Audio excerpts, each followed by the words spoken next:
ಶ್ರೀ ಗುರುಭ್ಯೋ ನಮಃ. ಎಲ್ಲರಿಗೂ ನಮಸ್ಕಾರಗಳು. ನೋಡಿ, ಇವತ್ತಿನ ದಿನ ನಾವು ವಿಶೇಷವಾಗಿ ಒಂದು ಸಂದರ್ಶನವನ್ನು ಮಾಡ್ತಾ ಇದ್ದೀವಿ. ಅದು ಯಾವ ವಿಚಾರ ಅಂದ್ರೆ, ದೇವರ ದರ್ಶನಕ್ಕೆ ನಾವು ಯಾವ ಯಾವ ಸಮಯದಲ್ಲಿ ಹೋಗ್ಬೇಕು, ಒಂದು ದೇವತಾ ದರ್ಶನಕ್ಕೆ, ಯಾವುದೇ ಒಂದು ದೇವತೆ ದರ್ಶನ ಮಾಡಕ್ ಹೋಗ್ಬೇಕು ಅಂದ್ರೆ ಏನಕ್ಕೆ ಹೋಗ್ಬೇಕು, ಅದರಿಂದ ಬೆನಿಫಿಟ್ ಏನಿದೆ ಅನ್ನೋದನ್ನ ನಾವು ತಿಳ್ಕೊಳ್ಬೇಕಾಗುತ್ತೆ. ನೋಡಿ, ತುಂಬಾ ಜನಕ್ಕೆ ಏನಾಗುತ್ತೆ ಅಂದ್ರೆ, ದೇವಸ್ಥಾನ ಹೋಗೋದ್ ಬನ್ನಿ, ದೇವಸ್ಥಾನಕ್ಕೆ ಹೋಗ್ಬೇಕು ಅದಂದಾಗ ತುಂಬಾ ಜನ ಏನ್ ಮಾಡ್ತಾರೆ, ದೇವ್ರೇನು ನಮ್ಗೇನು ನಮ್ ಕಷ್ಟಗಳೆಲ್ಲ ಬಗೆಹರಿಸತ್ತ, ಅದಾದ ನಂತರ ಏನ್ ಹೇಳ್ತಾರೆ, ಅವ್ರದೇ ಆದಂತಷ್ಟು ಕಲ್ಪನೆಗಳಿರತ್ತೆ. ದೇವ್ರ ಇದೇ ಆಗ್ಲಿ, ಕಲ್ದವ್ರಿಗೆ ಇವಾಗೇನ ನಮಸ್ಕಾರ ಏನ್ ಮಾಡೋದು, ಈ ತರದೆಲ್ಲ ಮಾತಾಡ್ತಾ ಇರ್ತಾರೆ, ಹೌದಲ್ವಾ? ಸೊ ಯಾವ ರೀತಿ ಇರುತ್ತೆ ಅಂದ್ರೆ, ದೇವ್ರು ಅಂದ ತಕ್ಷಣ ಒಂದ್ ಕಡೆಯಿಂದ ಇತ್ತೀಚಿನ ದಿನಗಳಲ್ಲಿ ಒಂದು ತಾತ್ಸಾರ ಮನೋಭಾವ ಜಾಸ್ತಿ ಬರ್ತಾ ಇದೆ. ಎಲ್ಲಾನು ಕೂಡ ಏನ್ ಮಾಡ್ತಾರೆ, ದೇವ್ರಿಲ್ಲ, ಹಾಗೆ ಹೀಗೆ ಅಂತ ಹೇಳಿ ಬ್ಲೇಮ್ ಮಾಡ್ತಾರೆ. ಏನಂದ್ರೆ, ಉದಾಹರಣೆಗೆ ನೋಡಿ, ದೇವ್ರಂದ ತಕ್ಷಣ ಈಗಿನ ಒಂದು ಕಾಲಮಾನ ಘಟ್ಟದಲ್ಲಿ ಯಾವ ರೀತಿ ಇರ್ಬೇಕಂದ್ರೆ, ಕೇಳಿದ ತಕ್ಷಣ ಅವ್ರ ಏನ್ ಭಕ್ತಿಯಿಂದ ಒಂದ್ಸರಿ ಯಾವಾಗ ಕೈ ಮುಗಿತಾರೆ ದೇವ್ರಿಗೆ, ತತ್ಕ್ಷಣನೇ ದೇವ್ರ ಪ್ರತ್ಯಕ್ಷ ಆಗಿ ಅವ್ರ ಆಶೆಗಳನ್ನೆಲ್ಲ ಈಡೇರಿಸ್ಬೇಕು. ಅವಾಗ ಮಾತ್ರ ಅದು ದೇವರು ಅಂತ ಹೇಳಿ ಅವ್ರು ಒಪ್ಕೋತಾರೆ. ಆದ್ರೆ ಭಕ್ತಿಯಿಂದ ನಮಸ್ಕರಿಸೋದಕ್ಕೆ ಆಗ್ತಾ ಇಲ್ಲ. ಭಕ್ತಿಯಿಂದ ಮಾಡಿ, ಭಕ್ತಿಯಿಂದ ಒಂದ್ ಸ್ವಲ್ಪ ಹೋಗಿ ಅಂದ್ರೆ ಆಗೋದಿಲ್ಲ ಅವ್ರಿಗೆ. ಹಾಗಾಗಿ ಇಲ್ಲಿ ಸೈಂಟಿಫಿಕ್ ಆಗಿ ಈ ಒಂದು ನಾವು ದೇವತಾ ದರ್ಶನ ಮಾಡೋದ್ರಿಂದ ಏನದು ಉಪಯೋಗ ಆಗುತ್ತೆ, ಬೆನಿಫಿಟ್ ಏನು ಅನ್ನೋದನ್ನ ನಾವು ತಿಳ್ಕೊಳ್ಬೇಕಾಗುತ್ತೆ. ಇಲ್ಲಿ ನೋಡಿ, ಸೈಂಟಿಫಿಕ್ ಆಗಿ ತಿಳಿ ಬಂದಾಗ ಏನಾಗುತ್ತೆ, ದೇವರ ಒಂದು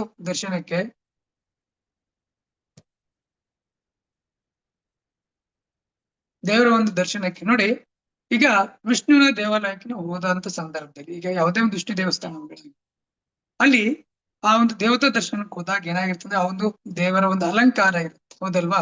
ದೇವರ ಅಲಂಕಾರ ಅದಾದ ನಂತರ ನಮ್ಗೆ ಹೇಳಿ ಕೊಡ್ತಾರೆ, ಅಲ್ಲಿ ದೇವಸ್ಥಾನಕ್ಕೆ ಹೋದ ತಕ್ಷಣ ಏನ್ ಮಾಡ್ತೀವಿ, ಆ ದೇವತೆಯನ್ನ ನಮಸ್ಕಾರವನ್ನ ಮಾಡಿ ನಾವೇನ್ ಮಾಡ್ತೀವಿ, ನೆಕ್ಸ್ಟ್ ತೀರ್ಥವನ್ನ ಸ್ವೀಕಾರವನ್ನ ಮಾಡ್ತೀವಿ, ಹೌದಲ್ವಾ?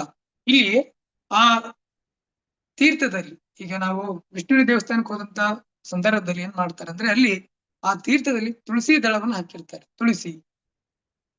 ಅದೇ ರೀತಿ ಒಂದ್ ಸ್ವಲ್ಪ ಪಚ್ಚಕರ್ಪೂರ ಹಾಕಿರ್ತಾರೆ.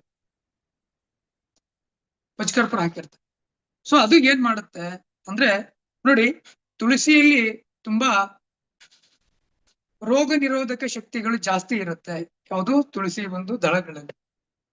ಹಾಗಾಗಿ ನಮ್ಮ ಸನಾತನ ಒಂದು ಧರ್ಮದಲ್ಲಿ ಏನಿದೆ ಕೂಡ, ಅಲ್ಲಿ ಕೂಡ ಆ ಒಂದು ತುಳಸಿಯ ಒಂದು ಮಹತ್ವ ತುಂಬಾ ಚೆನ್ನಾಗಿ, ಯಾವುದೇ ಒಂದು ಶೀತ ಕೆಮ್ಮು ಏನಾದ್ರೂ ಕೂಡ ಬೆಳಗ್ಗೆ ಎದ್ದ ತಕ್ಷಣ ಒಂದು ತುಳಸಿ ದಳವನ್ನ ಸೇವನೆಯನ್ನು ಮಾಡೋದ್ರಿಂದ ಆ ಎಲ್ಲಾ ಆರೋಗ್ಯ ಸಮಸ್ಯೆಗಳು ಬಗೆಹರಿಯುತ್ತೆ.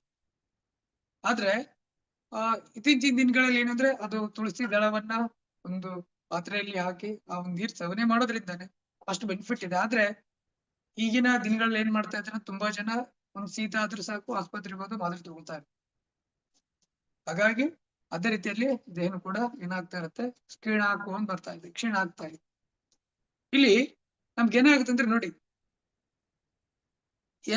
ನೋಡಿ, ತುಳಸಿ ದಳವನ್ನ ನಾವು ತೀರ್ಥದ ಮೂಲಕ ಸೇವನೆಯನ್ನ ಮಾಡೋದ್ರಿಂದ ನಮ್ಮ ದೇಹದಲ್ಲಿ ನೋಡಿ, ತುಂಬಾ ಜನಕ್ಕೆ ಉಸಿರಾಟದ ಸಮಸ್ಯೆ ಇದೆ.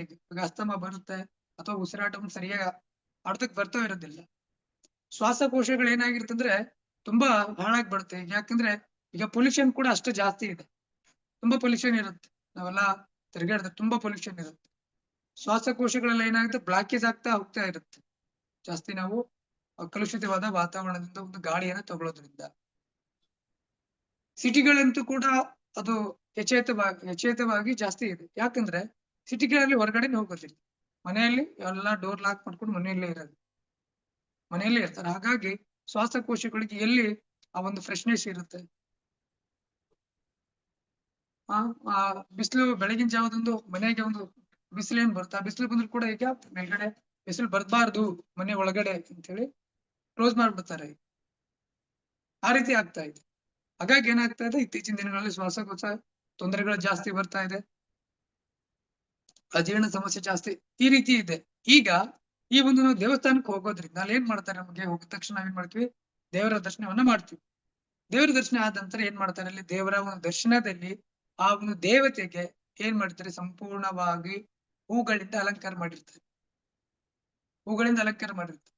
ಆ ಹೂಗಳಿಂದ ಅಲಂಕಾರ ಮಾಡಿದಾಗ ನಮ್ಗೆ ಏನಾಗುತ್ತೆ ಅಂದ್ರೆ, ಆ ದೇವ್ರ ನೋಡಿದ ತಕ್ಷಣ ಒಂದು ಭಾವದಲ್ಲಿ ನಮ್ಗೆ ಏನಾಗುತ್ತೆ ಅಂದ್ರೆ ಆ ದೇವ್ರ ಆ ಒಂದು ಹೂವಿನ ಅಲಂಕಾರ ನೋಡಿ ನಮ್ಗೆ ಏನಾಗುತ್ತೆ ಭಾವದಲ್ಲಿ ಒಂದು ಇದ್ರಲ್ಲಿ ಮನಸ್ಸಲ್ಲಿ ಎಷ್ಟ್ ಚೆನ್ನಾಗಿ ಕಾಣುತ್ತೆ ಅನ್ನೋ ಒಂದು ಪ್ರೀತಿ ಹುಟ್ಟುತ್ತೆ. ಹೌದಲ್ವಾ? ಪ್ರೀತಿ. ಅದೇ ರೀತಿ ದೇವರ ದರ್ಶನವನ್ನ ಮಾಡ್ತೀವಿ. ದೇವರ ದರ್ಶನ ಆದ ನಂತರ ನೆಕ್ಸ್ಟ್ ನಾವ್ ಏನ್ ಮಾಡ್ತೀವಿ ಅಲ್ಲಿ ತೀರ್ಥವನ್ನ ಕೊಡ್ತಾರೆ. ತೀರ್ಥವನ್ನ ಸೇವನೆ ಮಾಡ್ತೀವಿ. ಹೌದಲ್ವಾ? ತೀರ್ಥ ಸೇವನೆ ಮಾಡ್ತೀವಿ. ನೋಡಿ, ತೀರ್ಥವನ್ನ ಸೇವನೆ ಮಾಡಿದಾಗ ತುಳಸಿ ದಳವನ್ನ ಹಾಕಿ ತೀರ್ಥವನ್ನ ಸೇವನೆ ಮಾಡಿದಾಗ ಏನಾಗ್ತಂದ್ರೆ ಶ್ವಾಸಕೋಶದ ಸಮಸ್ಯೆಗಳು ಏನಿರುತ್ತೆ, ಶ್ವಾಸಕೋಶ ಸಮಸ್ಯೆಗಳು ಏನಿರುತ್ತೆ ಆ ಎಲ್ಲಾ ಸಮಸ್ಯೆಗಳು ಕೂಡ ಈ ಒಂದು ತುಳಸಿ ತೀರ್ಥದಿಂದ ಬಗೆಹರಿಯುತ್ತೆ. ಹಾಗಾಗಿ ಏನ್ ಮಾಡ್ತಾರೆ, ಈ ಒಂದು ದೇವಸ್ಥಾನಕ್ಕೆ ಹೋಗಿ ತೀರ್ಥವನ್ನ ಸ್ವೀಕಾರ ಮಾಡೋ ಒಂದು ಉದ್ದೇಶ, ದೇವ್ರು ನಿಮ್ಗೆ ಒಳ್ಳೇದ್ ಮಾಡ್ತಾನೆ ಹೋಗು ಅಂತ ಹೇಳ್ತಿದಾರಲ್ವಾ, ಅದಕ್ಕೆ ಮೂಲ ಉದ್ದೇಶ ಏನಂದ್ರೆ ದೇಹದಲ್ಲಿರುವಂತಹ ಶ್ವಾಸಕೋಶವನ್ನ ಅದು ಕ್ಲೀನ್ ಮಾಡುತ್ತೆ. ಹಾಗಾಗಿ ಏನಾಗುತ್ತೆ ನಿಮ್ಗೆ ಆ ಒಂದು ದೇವತಾ ಒಂದು ದರ್ಶನ ಮಾಡಿದ್ರೆ ನಿಮ್ಗೆ ಒಳ್ಳೇದಾಗುತ್ತೆ ಅಂತೇಳಿ ಹಿರಿಯರು ಹೇಳ್ತಾ ಇದ್ರು. ಅವ್ರ ಮೂಲತಃ ಉದ್ದೇಶ ಏನು ಅಂದ್ರೆ ದೇಹಕ್ಕೆ ಬೆನಿಫಿಟ್ ಇದೆ ದೇವಸ್ಥಾನಕ್ಕೆ ಹೋಗೋದ್ರಿಂದ. ಆ ಒಂದು ಉದ್ದೇಶದಿಂದ ಅವ್ರು ನಮ್ಗೆ ಆ ರೀತಿಯಲ್ಲಿ ಹೇಳ್ತಾರೆ ದೇವಸ್ಥಾನಕ್ಕೆ ಹೋಗ್ಬೇಕು, ದರ್ಶನವನ್ನ ಮಾಡ್ಬೇಕು ಅಂತೇಳಿ. ಮತ್ತೆ ಅದೇ ರೀತಿ ಸ್ವಲ್ಪ ಈ ಒಂದು ತೀರ್ಥಕ್ಕೆ ಸ್ವಲ್ಪ ಏನ್ ಮಾಡ್ತಾರೆ, ತುಳಸಿ ದಳ, ಕೇಸರಿ, ಸ್ವಲ್ಪ ಪಚ್ಚಕರ್ಪೂರ ಹಾಕ್ತಾರೆ. ಇದು ದೇಹಕ್ಕೆ ತುಂಬಾ ಆದ್ರೆ ತುಂಬಾ ಒಳ್ಳೇದು. ಪಚ್ಚಕರ್ಪೂರ ಮತ್ತು ನೋಡಿ ಈ ಒರಿಜಿನಲ್ ಪಚ್ಚಕರ್ಪೂರ ಬರುತ್ತೆ. ಒರಿಜಿನಲ್ ಪಚ್ಚಕರ್ಪೂರ ಬಂದಾಗ ತಿಂದಾಗ ತುಂಬಾ ಚೆನ್ನಾಗಿರುತ್ತೆ. ಅದ್ ಹಾಗೇನ್ ಒರಿಜಿನಲ್ ಸಿಗುತ್ತೆ. ಒರಿಜಿನಲ್ ಅಂತ ಮಾರ್ತಾ ಇರ್ತಾರೆ, ಆ ತೀರ್ಥನ ತಗೊಳಕ್ ಹೋಗ್ಬಾರ್ದು. ಒರಿಜಿನಲ್ ಪಚ್ಚಕರ್ಪೂರ ಸಿಗುತ್ತೆ. ಸೊ ಅದನ್ನ ತಗೊಂಡು ನಾವು ತಿಂದ್ರೆ ತುಂಬಾ ಚೆನ್ನಾಗಿರುತ್ತೆ. ಅದು ಒರಿಜಿನಲ್ ಪಚ್ಚಕರ್ಪೂರ ಯಾವ್ದ್ರಿಂದ ಬರುತ್ತೆ, ಒಂದು ಮರ ಇದೆ, ಪಚ್ಚಕರ್ಪೂರ ಮರ ಬರುತ್ತೆ, ಆ ಮರದಿಂದ ಬರುತ್ತೆ, ತುಂಬಾ ಚೆನ್ನಾಗಿರುತ್ತೆ ಅದು. ಸೊ ಅದನ್ನ ಸೇವನೆ ಮಾಡಿದಾಗ ನಮ್ಗೆ ಬೆನಿಫಿಟ್ ಆಗುತ್ತೆ. ಮತ್ತೆ ಅದೇ ರೀತಿ ಬೆಳಗಿನ ಜಾವ ನಾವು ವಿಷ್ಣು ದೇವಸ್ಥಾನಕ್ಕೆ ಹೋದಾಗ ಸಂಜೆ ನಾವ್ ಏನ್ ಮಾಡ್ಬೇಕಾಗುತ್ತೆ, ಶಿವನ ದೇವಸ್ಥಾನಕ್ಕೆ ಹೋಗ್ಬೇಕು. ಶಿವನ ದೇವಸ್ಥಾನ, ಇಲ್ಲಿ ಶಿವನ ದೇವಸ್ಥಾನಕ್ಕೆ ಹೋದಾಗ ನೋಡಿ ಆ ದೇವಸ್ಥಾನದಲ್ಲಿ ನೋಡಿ ಅಲ್ಲಿ ಏನಾಗುತ್ತೆ ಅಂದ್ರೆ ತೀರ್ಥದಲ್ಲಿ ಯಾವುದೇ ಒಂದು ತೀರ್ಥದಲ್ಲಿ ನೀವು ವಿಷ್ಣುವಿಗೆ ದೇವಸ್ಥಾನಕ್ಕೆ ಹೋದಾಗ ಅಥವಾ ನರಸಿಂಹಸ್ವಾಮಿ ಯಾವುದೇ ವಿಷ್ಣುವಿಗೆ ಸಂಬಂಧಪಟ್ಟಂತ ದೇವಸ್ಥಾನಕ್ಕೆ ಇಲ್ಲಿ ಹೋದಾಗ್ಲೂ ಕೂಡ ನಿಮ್ಗೆ ಏನಾಗುತ್ತೆ ತುಳಸಿ ದಳವನ್ನ ಹಾಕಿ ನಿಮ್ಗೆ ಏನ್ ಮಾಡ್ತಾರೆ, ತೀರ್ಥವನ್ನ ಕೊಡ್ತಾರೆ. ಅದೇ ರೀತಿ ಶಿವನ ದೇವಸ್ಥಾನಕ್ಕೆ ಹೋದಾಗ ಆ ಒಂದು ತೀರ್ಥದಲ್ಲಿ ಬಿಲ್ಪತ್ರೆಯನ್ನು ಹಾಕಿರ್ಬೇಕಾಗುತ್ತೆ. ಬಿಲ್ಪತ್ರೆ ನೋಡಿ, ಬಿಲ್ಪತ್ರೆಯನ್ನು ಕೂಡ ತುಂಬಾ ಅಂದ್ರೆ ತುಂಬಾ ಒಳ್ಳೆಯ ಒಂದು ಸಸ್ಯ. ಅಷ್ಟು ಆ ಒಂದು ಬಿಲ್ಪತ್ರೆಯ ಒಂದು ದಳದಲ್ಲಿ ರೋಗ ನಿರೋಧಕ ಶಕ್ತಿ ಮತ್ತು ಅದೇ ರೀತಿ ಈ ಒಂದು ಬಿಲ್ಪತ್ರೆ ದಳ ಏನಿದೆ ಇದನ್ನ ನಾವು ತೀರ್ಥದಲ್ಲಿ ಹಾಕಿ ಸೇವನೆಯನ್ನ ಮಾಡೋದ್ರಿಂದ ಈ ಒಂದು ಬಿಲ್ಪತ್ರೆ ಏನ್ ಮಾಡುತ್ತೆ, ಅಜೀರ್ಣದ ಸಮಸ್ಯೆಯನ್ನು ದೂರ ಮಾಡುತ್ತೆ, ರೋಗ ನಿರೋಧಕ ಶಕ್ತಿಯನ್ನು ಹೆಚ್ಚಿಸುತ್ತೆ, ಮಲಬದ್ಧತೆ ಕೊರತೆಯನ್ನ ಬಗೆಹರಿಸುತ್ತೆ. ಹಾಗಾಗಿ ಆಗಿನ ಒಂದು ದಿನಗಳಲ್ಲಿ ಏನ್ ಮಾಡ್ತಾ ಇದ್ರು ಹಿರಿಯರು, ಬೆಳಿಗ್ಗೆ ಎದ್ದ ತಕ್ಷಣ ಒಂದು ಬಿಲ್ಪತ್ರೆಯನ್ನ ಶಿವನಿಗೆ ಅರ್ಪಿಸಿ ಅದನ್ನ ಸೇವನೆಯನ್ನ ಮಾಡ್ತಾ ಇದ್ರು, ತುಳಸಿಯನ್ನ ಸೇವನೆಯನ್ನ ಮಾಡ್ತಾ ಇದ್ರು. ಹಾಗಾಗಿ ಅವರು 100 ವರ್ಷ ದೀರ್ಘಾಯುಷ್ಯವಾಗಿ ಬದುಕಿದ್ರು. ಅದೇ ರೀತಿ ಈ ಒಂದು ಉದ್ದೇಶದಿಂದ ನಾವೇನ್ ಮಾಡ್ಬೇಕಾಗುತ್ತೆ, ಯಾವುದೇ ಒಂದು ದೇವಸ್ಥಾನಕ್ಕೆ ಹೋಗುವ ಉದ್ದೇಶ ಏನು ಅಂದ್ರೆ ನಮ್ಮ ಒಂದು ದೇಹದಲ್ಲಿರುವಂತಹ ಸಮಸ್ಯೆಗಳು ಏನಿರುತ್ತೆ ಆ ಸಮಸ್ಯೆಗೆ ಪರಿಹಾರನೇ ದೇವಸ್ಥಾನಗಳು.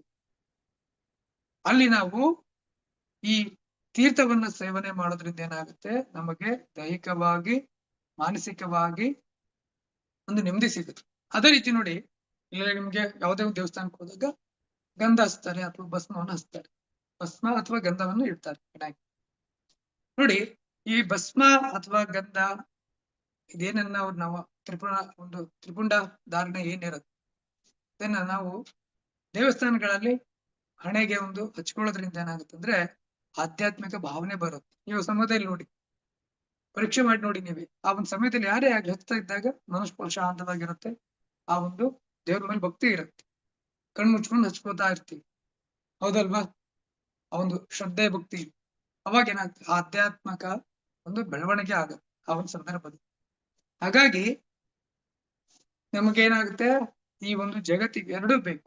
ನೋಡಿ, ಪ್ರೀತಿ ಬೇಕು. ಈ ಒಂದು ದೇವಸ್ಥಾನಗಳಲ್ಲಿ ದೇವರಿಗೆ ಹೂವಿನ ಅಲಂಕಾರ ಮಾಡಿರ್ತಾರೆ, ಆ ದೇವಸ್ಥಾನ ಒಂದು ಹೂವಿನ ಅಲಂಕಾರ ನೋಡಿದಾಗ ನಮ್ಮ ಒಂದು ಮನಸ್ಸಿನಲ್ಲಿ ಏನಾಗುತ್ತೆ, ಪ್ರೀತಿಯನ್ನು ಉಂಟಾಗುತ್ತೆ. ಎಷ್ಟು ಚೆನ್ನಾಗಿದೆ ಅದು, ಎಷ್ಟು ಸುಂದರವಾಗಿದೆ ಅದು ಅಂತ. ಹೌದಲ್ವಾ? ಅವಾಗ ಏನಾಗುತ್ತೆ, ಆ ಪ್ರೀತಿ ನಮ್ಗೆ ಜಗತ್ತಿಗೆ, ನೀವು ಜಗತ್ತಲ್ಲಿ ಏನೇ ಒಂದು ಗೆಲ್ಬೇಕು ಅಂದ್ರೆ ಜಗತ್ತಿನಲ್ಲಿ ಅದಕ್ಕೆ ಏನು ಅಸ್ತ್ರ ಅಂದ್ರೆ ಅದು ಪ್ರೀತಿ ಮಾತ್ರ. ಪ್ರೀತಿ, ಕರುಣೆ, ಪ್ರೀತಿ. ಅದರಿಂದ ನೀವು ಜಗತ್ತನ್ನ ಗೆಲ್ಲೋದಕ್ಕೆ ಸಾಧ್ಯ ಆಗುತ್ತೆ. ಹಾಗಾಗಿ ದೇವಸ್ಥಾನಗಳಿಗೆ ಹೋಗುವಂತ ಉದ್ದೇಶ ಏನು ಅಂದ್ರೆ ನಮ್ಮ ದೇಹದಲ್ಲಿರುವಂತಹ ಆರೋಗ್ಯ ಸಮಸ್ಯೆಗಳಿಗೆ ಪರಿಹಾರವೇ ದೇವಸ್ಥಾನಗಳು. ಹಾಗಾಗಿ ನಾವು ಹಿರಿಯರು ಹೇಳ್ತಾ ಇರ್ತಾರೆ, ಹೋಗಿ ಹೋಗಿ ಅಂತ. ಈಗಿನ ಮಕ್ಳ ಹತ್ರ ಯಾವ ಹೋಗ್ತಾ ಇರಲ್ಲ. ದೇವಸ್ಥಾನ ಹೋದ ತಕ್ಷಣ ನನ್ ಸಮಸ್ಯೆ ಬಗೆಹರಿಯುತ್ತಮ್ಮ ಅಂತ ಕೇಳ್ತಾರೆ.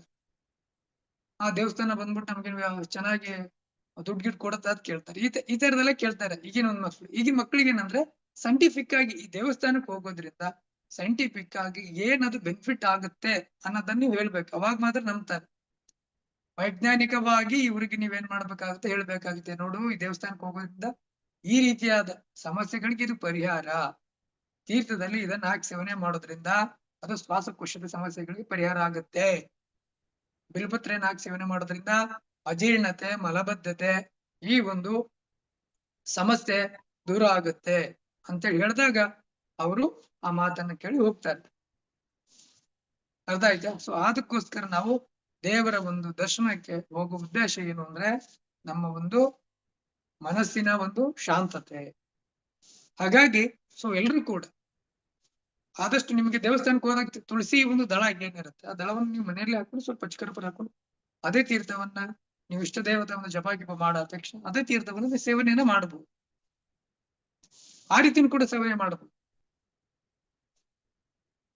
ಸೇವನೆ ಮಾಡಿದಾಗ ಅದನ್ನು ಕೂಡ ನಿಮ್ಗೆ ತುಂಬಾ ಎಫೆಕ್ಟಿವ್ ಆಗಿ ವರ್ಕ್ ಆಗುತ್ತೆ. ಅಥವಾ ಬಿಲ್ಪತ್ರೆ ಆದ್ರೂ ಕೂಡ ಮನೆಯಲ್ಲಿ ನೀವು ಸೇವನೆ ಪೂಜೆ ಮಾಡ್ತಾ ಇದ್ರೆ ಆ ಸಂದರ್ಭದಲ್ಲಿ ಕೂಡ ಬಿಲ್ಪತ್ರೆಯನ್ನ ತೀರ್ಥದಲ್ಲಿ ಹಾಕೊಂಡು ಸೇವನೆಯನ್ನು ಮಾಡೋದಕ್ಕೆ. ಸೊ ಇದಿಷ್ಟು ಒಂದು ದೇವಸ್ಥಾನಕ್ಕೆ ಯಾವ ಉದ್ದೇಶಕ್ಕೆ ನಾವು ಹೋಗ್ಬೇಕು ಅನ್ನೋ ಒಂದು ವಿಡಿಯೋ ಇದು. ಇದನ್ನ ಸುಮ್ನೆ ದೇವಸ್ಥಾನಕ್ಕೆ ತುಂಬಾ ಜನಕ್ಕೆ ಅದು ಒಂದು ಇದು ಇದೆ, ದೇವ್ರಿಲ್ಲ ಅನ್ನೋ ಒಂದು ಕಲ್ಪನೆ ಇದೆ. ಇಲ್ಲ, ಎಲ್ಲಾ ಶಕ್ತಿಗಳು ಇದೆ. ಹಾಗಾಗಿ ಆ ಒಂದು ಭಗವಂತನ ಕೃಪೆಯಿಂದ ಅಥವಾ ನಾವು ಭಗವಂತನ ದರ್ಶನವನ್ನ ಮಾಡೋದ್ರಿಂದ ನಮ್ಮಲ್ಲಿ ದೇಹದಲ್ಲಿರುವಂತಹ ಸಮಸ್ಯೆಗಳಿಗೆ ಪರಿಹಾರ ಮಾರ್ಗವೇ ಅದು ದೇವಸ್ಥಾನ ಅಂತ ಹೇಳ್ತಾ ಈ ಒಂದು ವಿಡಿಯೋನ ನಾನು ಮುಗಿಸ್ತಾ ಇದ್ದೀನಿ. ಎಲ್ಲರಿಗೂ ಕೂಡ ಧನ್ಯವಾದಗಳು. ಶುಭಂ ಭೂಯಾತ್.